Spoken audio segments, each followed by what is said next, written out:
Buenos días para todos, ¿cómo están?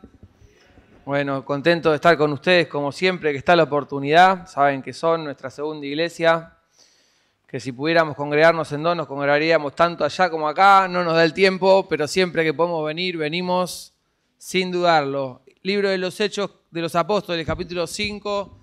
Vamos a ver ahora un pasaje que nos ilustra algunas verdades que nosotros debemos saber a la hora de poder servir al Señor. Yo le llamaba la matemática del servicio espiritual. El servicio a Dios se hace, pero no lo hacemos nosotros. Lo hace Dios cuando nosotros podemos ser instrumentos en sus manos. Ahora, estos instrumentos deben tener algunas condiciones para que esto se pueda cumplir y se pueda hacer. Y vemos retratado no solo el principio, sino el final. Vemos retratada la obra de Dios a través de los hombres y mujeres que se ponen en sus manos, a través de los tiempos, ¿sí? Vamos a leerlo. Estamos en el contexto de que el Señor había ascendido al cielo, de que los apóstoles se habían quedado, de que Él les había dado la promesa de que vendría el Espíritu Santo. El Espíritu Santo había descendido a venir y a morar en ellos para siempre, con una morada permanente. Quiere decir, no se iría de ellos, estaría en ellos. Antes estaba con ellos, ahora estaba en ellos. Con significa que está, significa que puede no estar. En ellos quiere decir que tiene una morada para siempre. Y este Espíritu Santo de Dios, que es la tercera persona, Padre, Hijo, Espíritu Santo de Dios, es Dios mismo, obrando poderosamente en su interior y en ellos. Y no solamente en su interior y en ellos, sino que en este tiempo tan especial de la iglesia, que no se volvería a repetir, tenía manifestaciones espectaculares. Y cuando yo le digo espectaculares, refiero a la palabra espectáculo. Usted lo ve y le asombra. Tenía muchas manifestaciones el Espíritu Santo espectaculares. Y la gente lo veía y se asombraba. Y dentro de esas manifestaciones espirituales espectaculares estaban los milagros, las sanidades. Dentro de esas manifestaciones espectaculares estaba que la gente veía que descendía lenguas de fuego, que otros hablaban en distintos idiomas, que otros le podían entender, distintas cosas que pasaban, pero también había bastante dureza en cuanto al pecado y la mentira. Y había un tiempo de mucha unidad entre todos y la iglesia se juntaba quizá no en un templo puntualmente, sino que todos se ponían en una puerta, todos los que habían creído, todos los que habían creído estando Cristo, todos los que habían creído después de Cristo, todos los que se habían arrepentido de crucificar al Salvador, todos estaban, dice que cada uno vendía sus posesiones y las ponía a disposición de todos los que tenían necesidad. Era un momento único en la iglesia, precioso. Pero como dijimos también, había mucha dureza en cuanto a lo que era el pecado. Y muchos que querían simular, muchos que querían ser hipócritas para decir, bueno, yo soy tan generoso y tan solidario, tan como todos los apóstoles, pero estaban mintiendo.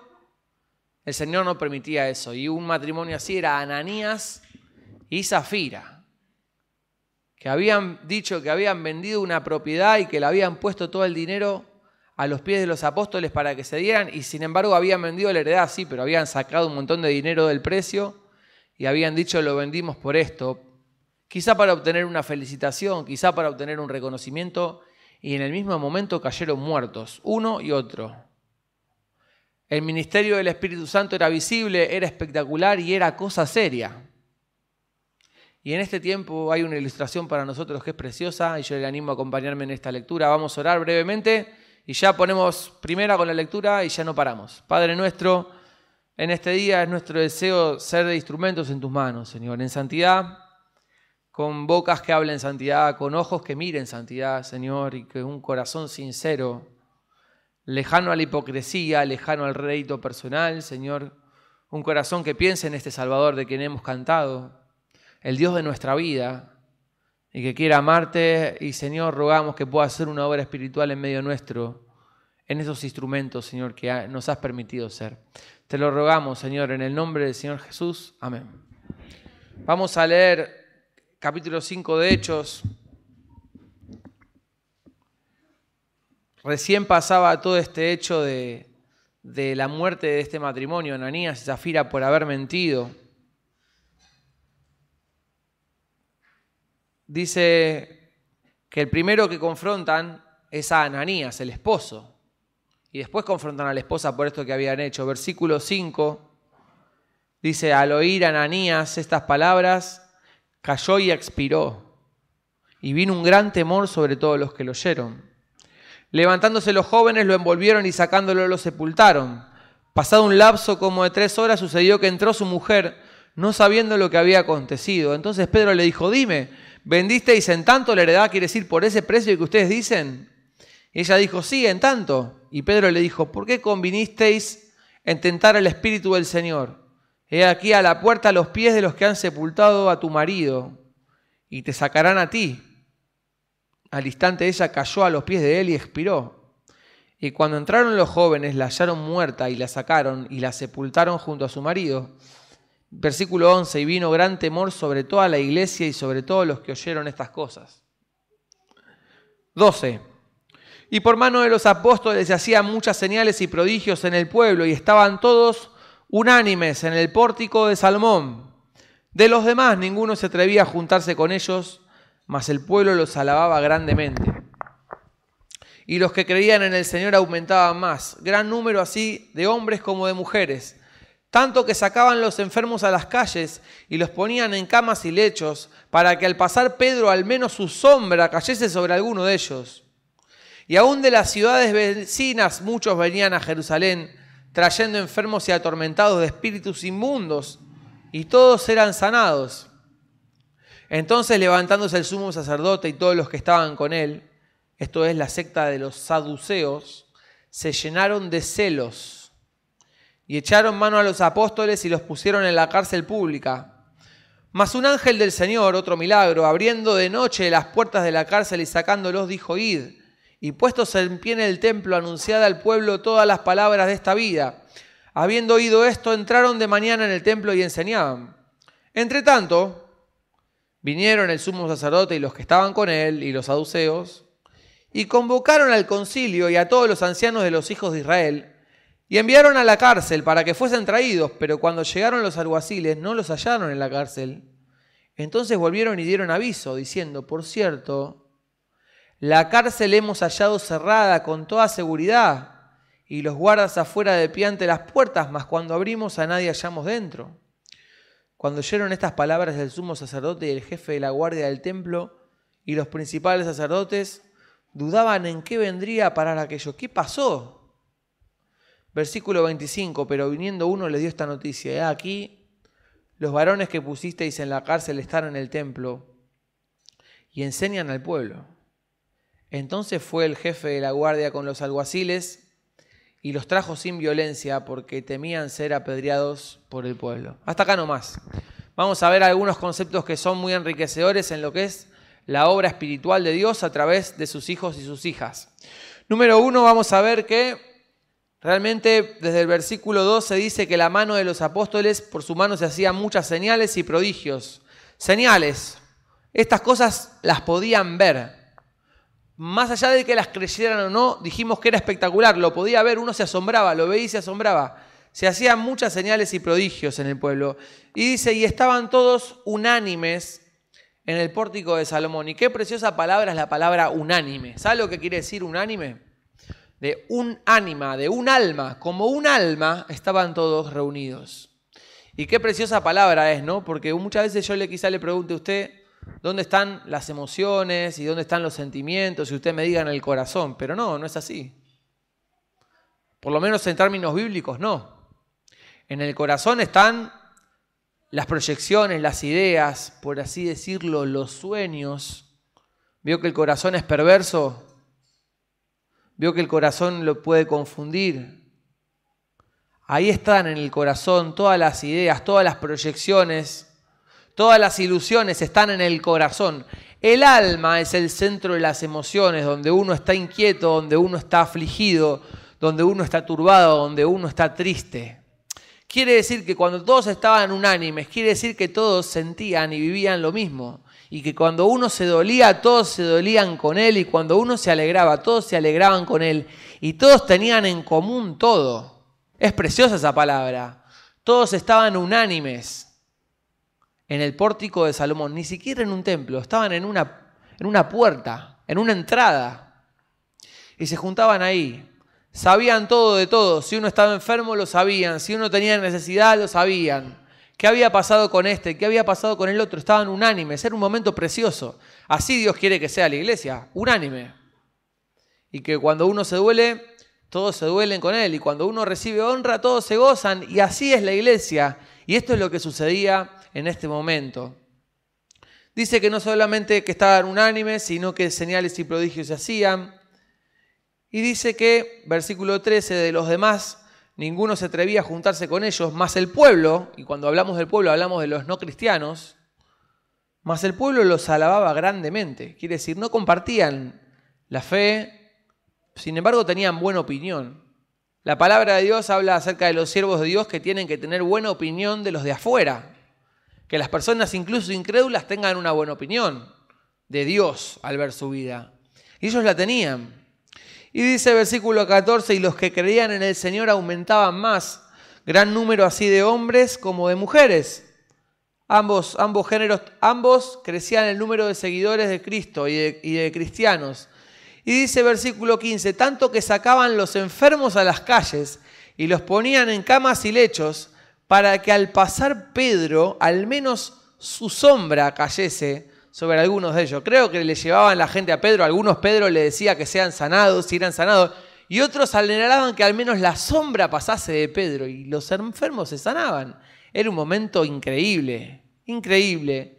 Y miren esto, y aún de ciudades vecinas, muchos venían a Jerusalén trayendo enfermos y atormentados de espíritus inmundos, y todos eran sanados.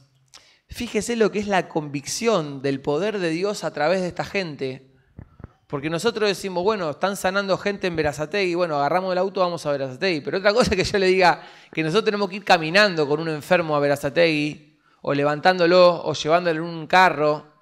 Tenemos que estar seguros que lo que va a pasar, va a pasar. Y le digo, Berazategui no es tan lejos.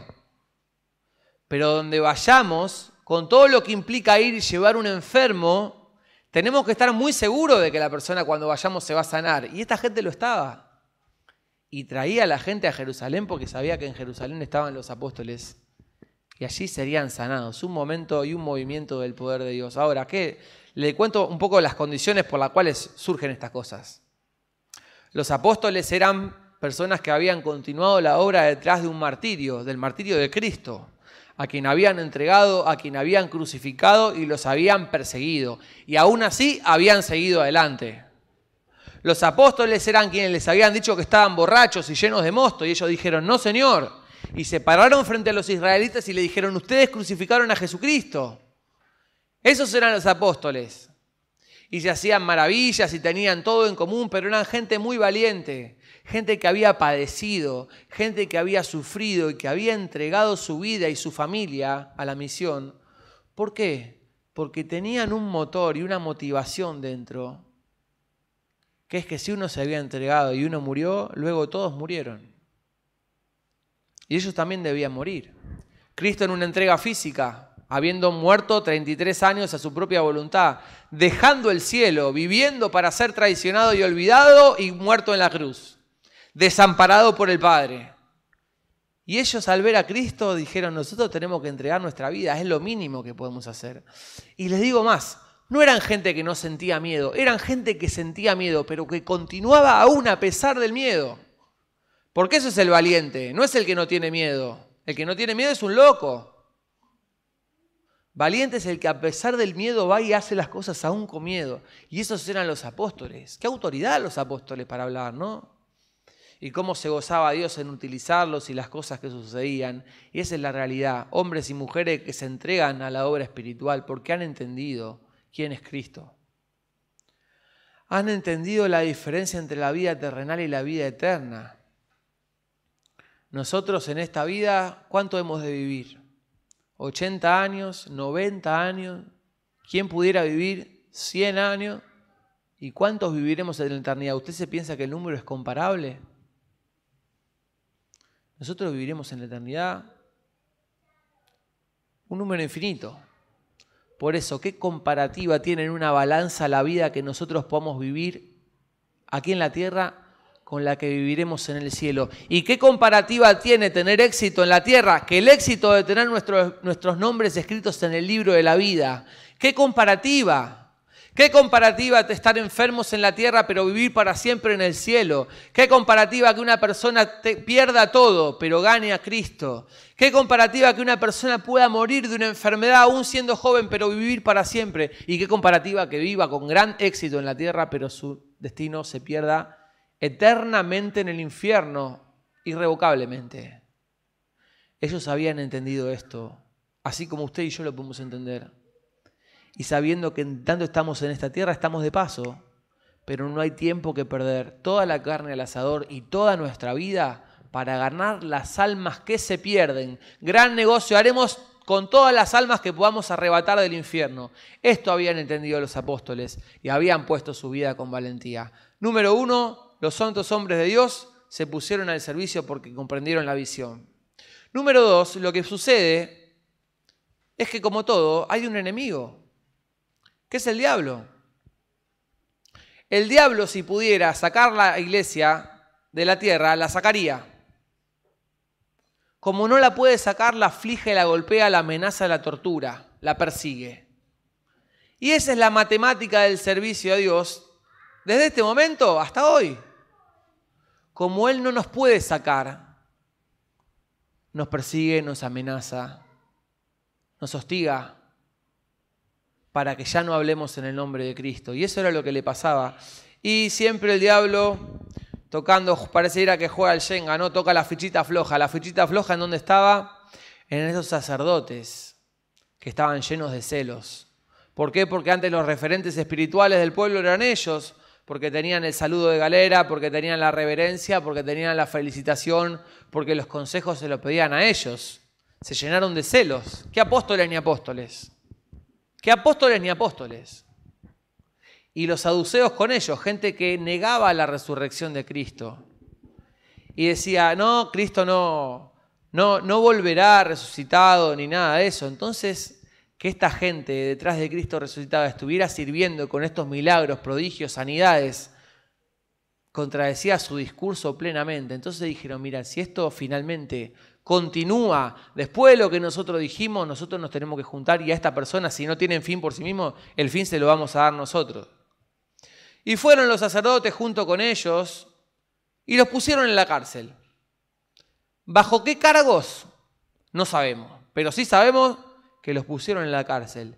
Y en esa misma noche el Espíritu de Dios hace algo fabuloso que lo ha hecho a través de la Biblia, que es que abre las puertas de la cárcel y le dice, váyanse esta misma noche y por la mañana vayan a enseñar en el templo. Y en el lapso, ni siquiera transcurrido un día, estos hombres son sacados de la cárcel y van a anunciar de nuevo y están en el templo enseñando una vez más. Y ellos, sin ni siquiera tener posibilidad de darse cuenta, las autoridades dicen, bueno, ahora que lo metimos en la cárcel, reunámoslo para juzgarlo y decirle por qué cargos están por lo menos apresados. Y cuando los quieren ir a buscar para llamarlos, para juzgarlos, no los pueden encontrar porque no estaban ahí. Y dice finalmente que tienen que saber qué es lo que pasa. Y uno viene y le dice, miren que estos hombres están en el templo. Ellos no sabían ni siquiera qué había pasado y tenían que irlos a buscar y traerlos pacíficamente. No como ellos hubiesen querido, sino como les convenía, porque el pueblo los alababa grandemente. Le digo algo, esta es la matemática del servicio a Dios a través de los tiempos. Hombres y mujeres entregados, que han visto y han comparado la vida terrenal con la vida eterna, que saben que no hay tiempo que perder, que pasan por encima del miedo y son valientes entregando su vida por Cristo porque Cristo murió y el Señor los autoriza, hace la obra espiritual por la cual mucha gente cree, mucha gente encuentra sanidad de su alma, en ese momento hasta sanidad física. ¿Y cuál es la otra condición? La persecución. Si hay obra espiritual, hay persecución. Dice la palabra de Dios que el misterio de la maldad ya está en marcha. Lo que pasa es que solamente hay algo que al momento lo detiene. ¿Y saben lo cual es lo que hace que el misterio de la maldad y el aumento de la maldad se detenga en esta tierra y no sea todo saturado por la maldad? la presencia del Espíritu Santo en la tierra. Pero cuando el Señor nos arrebate con Él y nos lleve con Él, el Espíritu Santo va a ser quitado y todo este mundo perverso se va a terminar de corromper. Pero el diablo, como no nos puede sacar, no quiere que hablemos el nombre de Cristo, no quiere sufrir eternamente solo y quiere que todos se pierdan. Entonces a los cristianos los amenaza y los intimida hasta que callen. Hasta que callen. Ahora, hermanos, la verdad que podemos concluir en que la tarea del Espíritu Santo era visible y nadie tomaba en poco la presencia del Espíritu Santo en el pueblo, pero de ninguna manera. Porque había muchos hechos que decían que la presencia del Espíritu Santo y su poder era innegable. Miren conmigo, versículo 5. Dice que al oír esas palabras, Ananías cayó y expiró.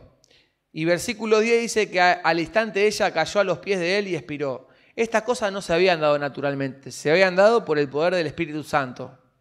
Habían muerto. Versículo 12. Por la mano de los apóstoles se hacían muchas señales y prodigios en el pueblo, por el poder del Espíritu Santo. Versículo 14, los que creían en el Señor aumentaban más, gran número así de hombres como de mujeres, por el poder del Espíritu Santo. Versículo 15, sacaban los enfermos a las calles y los ponían en camas y lechos, para que al pasar Pedro, al menos su sombra cayese sobre alguno de ellos. Y esto lo hacía el Espíritu Santo, y la gente venía de ciudades vecinas por el poder del Espíritu Santo.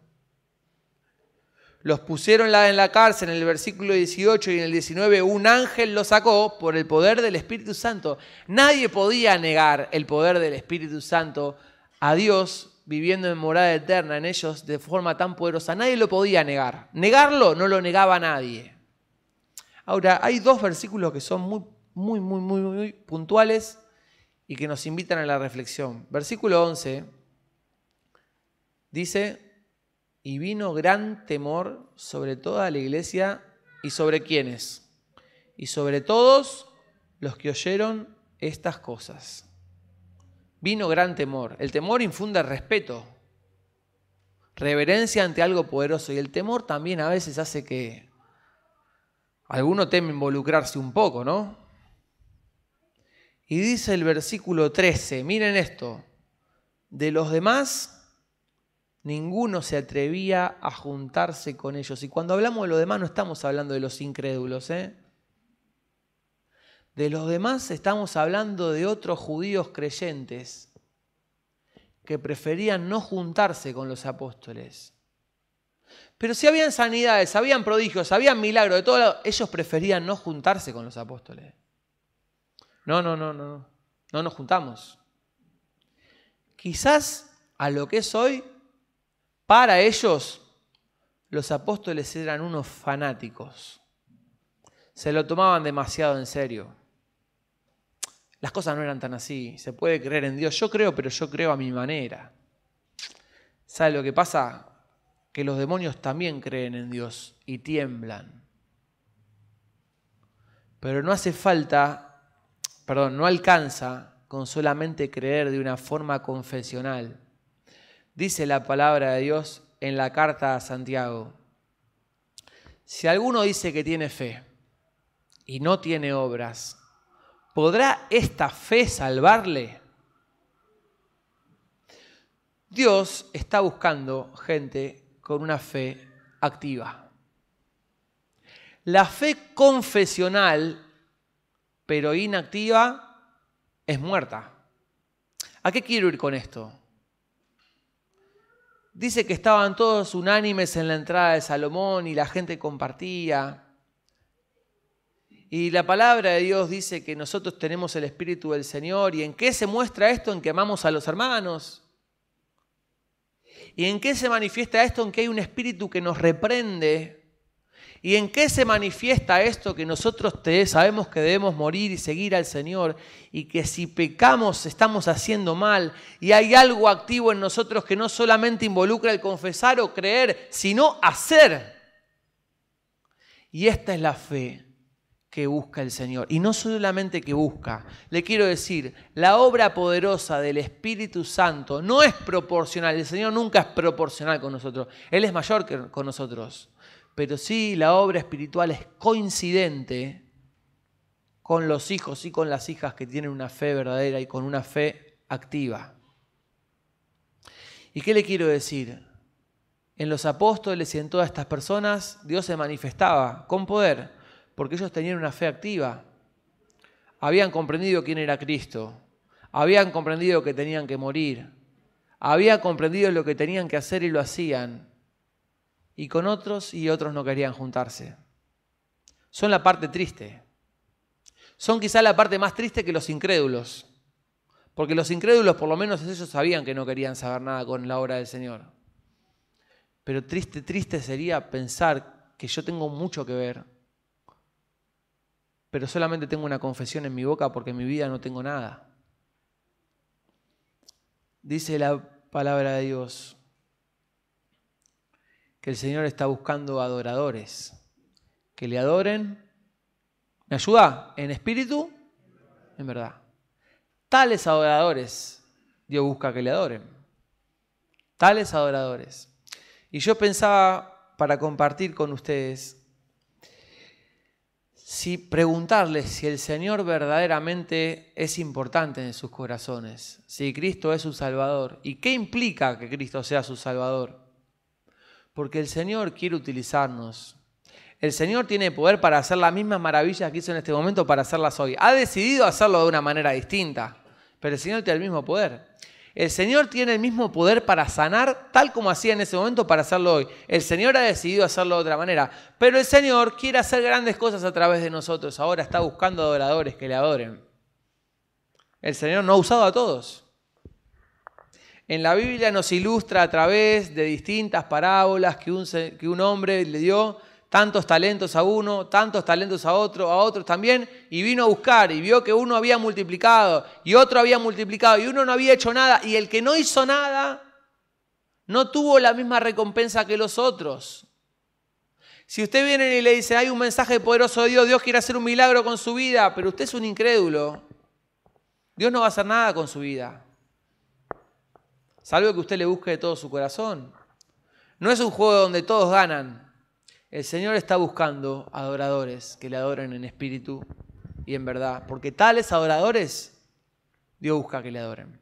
Y quiero dejarles solamente algunas cosas que yo verdaderamente he pensado para saber si soy un adorador y si estoy verdaderamente sembrando lo que quisiera cosechar. ¿Quiere que Dios se manifieste en su vida? Yo quiero que Él se manifieste en la mía.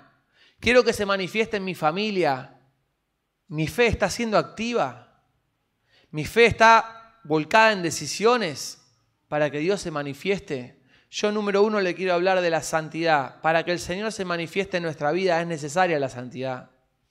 Dice la palabra de Dios que el que se limpia de estas cosas y de distintos pecados será instrumento útil en las manos del Señor. Y yo que quisiera que el Señor me utilice, no puedo ser una persona que, como se dice ahora, finja demencia, ¿no? Si yo quiero que el Señor me utilice, tengo que tener una fe activa que se busque y se vuelque en acciones que busquen la santidad. ¿Qué es lo que miran mis ojos? ¿Qué es lo que dice mi boca? Y yo quiero decirle que todos los esfuerzos que usted haga en la intimidad, el Señor los va a autorizar en público. Cuando usted viene con un chisme y usted se frena y no participa, dice, ¿cómo me costó? Pero esto no lo vio nadie. El Señor lo ve. Cada vez que usted estaba pasando con el celular o estaba pasando los canales de la televisión y pasó algo y lo sacó, como por fuego, porque no lo quería ver, usted dice, esto no lo vio nadie. No, el Señor lo ve, el Señor lo ve. Cada vez que usted intenta y hace esfuerzo por dejar de fumar, el Señor lo ve. Cada vez que usted está viendo qué más sacar de su vida para agradar más al Señor, el Señor lo ve. Y lo mismo que usted sacrificó en la intimidad, el Señor lo utiliza en público cuando usted quiere servirle. No es lo mismo que venga a servirle acá alguien que miró material pornográfico, que estuvo en conversaciones y después quiere tomar el nombre de Dios, que alguien que se ha esforzado por cultivar la santidad. Tales adoradores Dios busca que le adoren. Si usted hizo ese esfuerzo, Dios va a autorizarlo en público. Y yo lo quiero animar, que su fe se traduzca en actos que busquen la santidad. Cada vez que usted le gritan y le hablan de manera ofensiva y usted no contesta, está haciendo algo que Dios lo ve y el Señor lo va a autorizar. Va a autorizar su servicio y su entrega. Cada vez que usted llega a su casa con lo cansado que está el esposo y la esposa y se hablan bien, y los esposos le hablan bien a sus esposas, y no son ásperos con ella, sus oraciones no tendrán estorbo, dice la palabra de Dios, y Dios lo ve. Todo lo que usted sacrifique por su santidad, el Señor lo ve y lo autoriza. Número 2, en la entrega. ¿Sabe qué? Para estar unánimes con el pueblo de Dios hay que hacer esfuerzos, hay que hacer muchos esfuerzos. Vemos acá, la verdad, los ancianos de la iglesia se esfuerzan muchísimo por estar acá.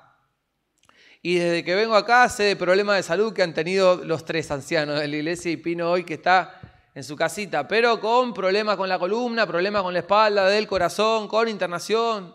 Es difícil, hay un precio que pagar por estar unánime, ¿no? Sin embargo, Dios lo ve y lo recompensa, porque tales adoradores Dios busca que le adoren. Hay un precio que pagar. Hay un precio que pagar por conectarse a la reunión el martes. Uno vendría de trabajar con lo cansado que estamos y se pondría una almohada y se acostaría.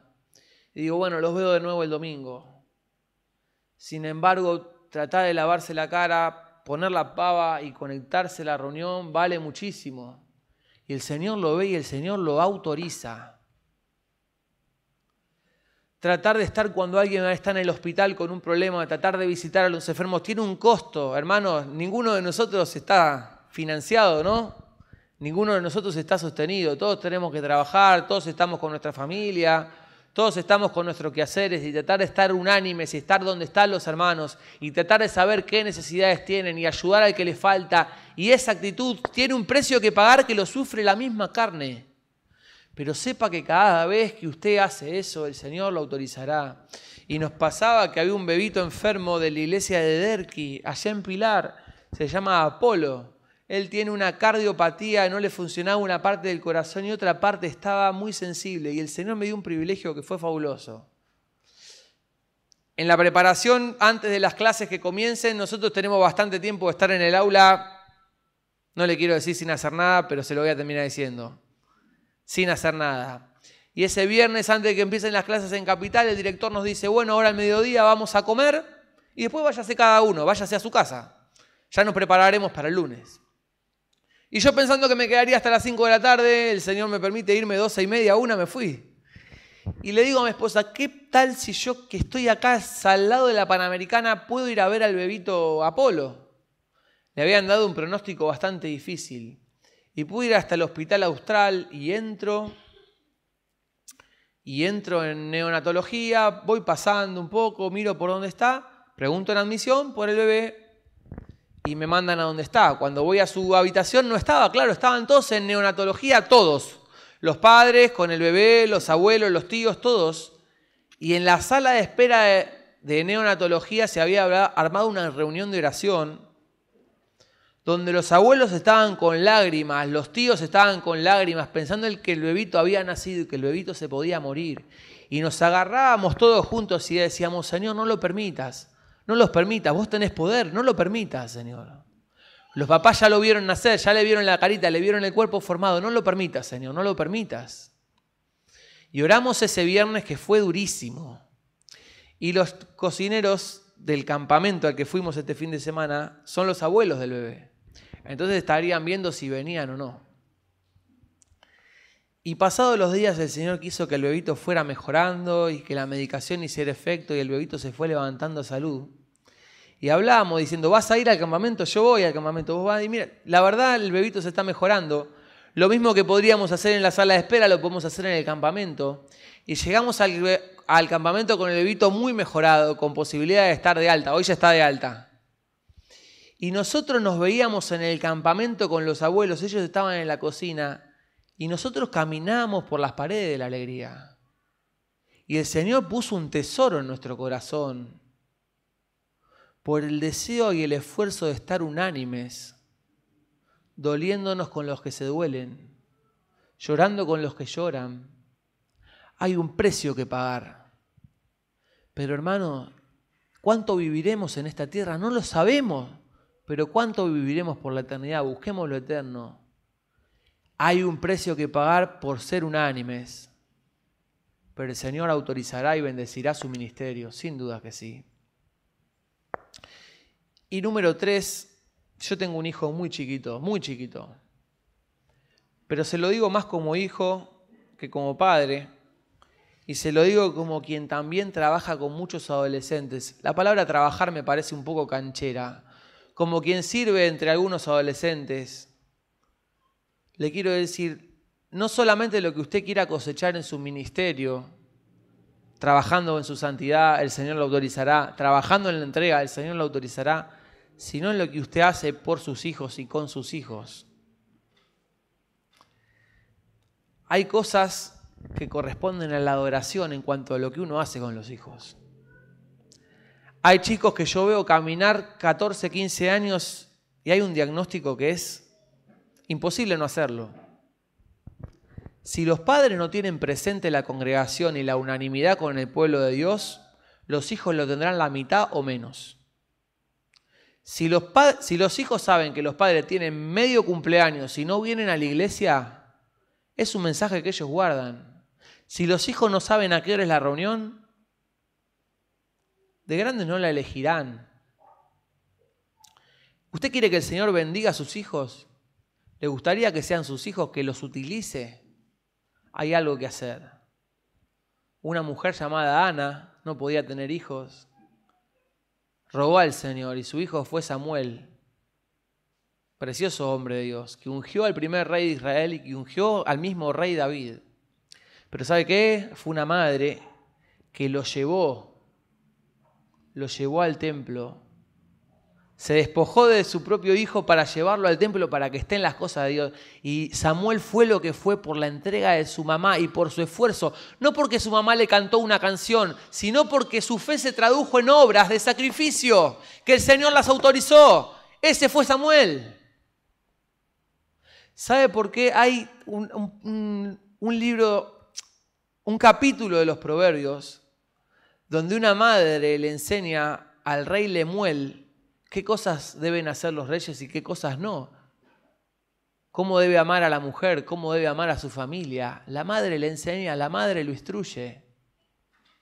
Y cuando se le habla a Timoteo, le dice, la fe de tu abuela Lógida, de tu madre Eunice, los padres hacemos sacrificios que después se traducirán en la vida de los hijos. Sin esos sacrificios habrá otro resultado. No es la fe un juego donde todos ganan, hagan lo que hagan. Hay un sacrificio y hay una recompensa. ¿Cuáles son los sacrificios que hacemos? No solo por nuestra santidad, no solo por nuestra entrega, sino también por nuestra familia. Le hago una pregunta. ¿Usted trabaja con sus hijos para que ellos puedan ser felices y estar contentos aún no teniendo exactamente lo que quieren? Porque por lo menos yo donde me congrego conozco muchos chicos que no pueden tener un no como respuesta sin ponerse coléricos. Esos chicos se hacen adolescentes, se hacen jóvenes, se hacen adultos que no pueden obtener un no como respuesta. ¿Y sabe lo que son muchas veces? Infelices. Porque la vida, no le estoy hablando ni de la fe, no es siempre como ellos quieren. Y en la iglesia, tampoco.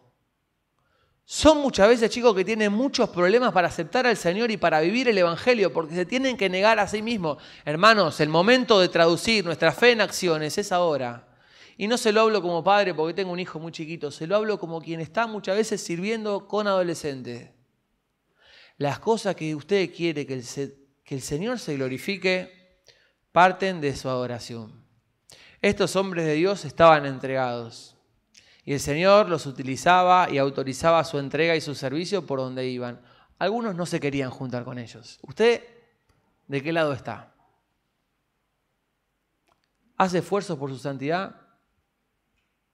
¿Hace esfuerzos por su entrega?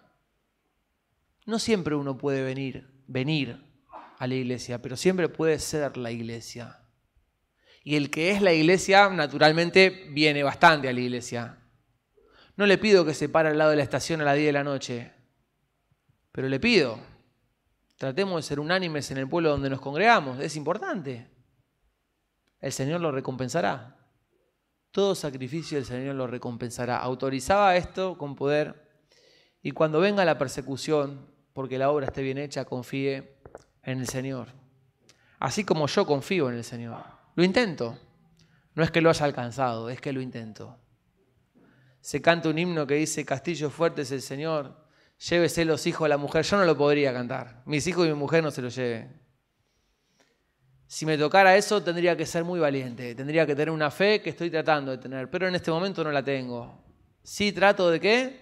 De servir al Señor, con una vida de santidad, con una vida de entrega, invirtiendo en mi hijo lo que quisiera cosechar, y que el Señor me dé la fe para soportar el dolor que tenga que soportar. Pero sé que mi vida pronto aquí terminará, y que si sufrimos con Él, también reinaremos con Él. Que así sea.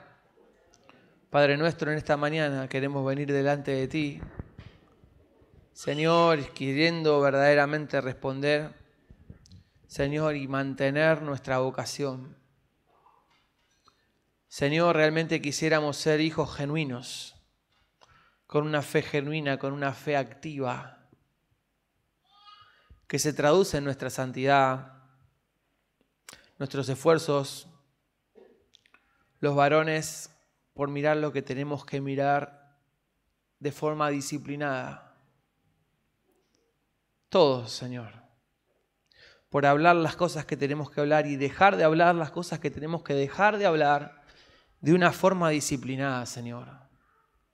El esfuerzo por la unanimidad, el esfuerzo por la entrega, aunque me queme la piel del cansancio, Señor, estar donde están los hermanos, ser la iglesia. El esfuerzo por acompañar y escuchar a alguien que no tiene a Cristo para ganar lo eterno, Señor. El esfuerzo por estar sembrando en nuestros hijos lo que quisiéramos cosechar. Gracias por las mujeres que se han esforzado tanto por los hombres de la Biblia, Señor. Gracias, Señor. Y quisiéramos ser genuinos hijos tuyos, darte nuestra adoración y que tu palabra lleve mucho fruto. Gracias por este pueblo que has formado, Señor. Y gracias por poder ser parte de él. En esta casa que hay abundancia de pan, en esta casa que nos predican la salvación. Te agradecemos en el nombre del Señor Jesús. Amén.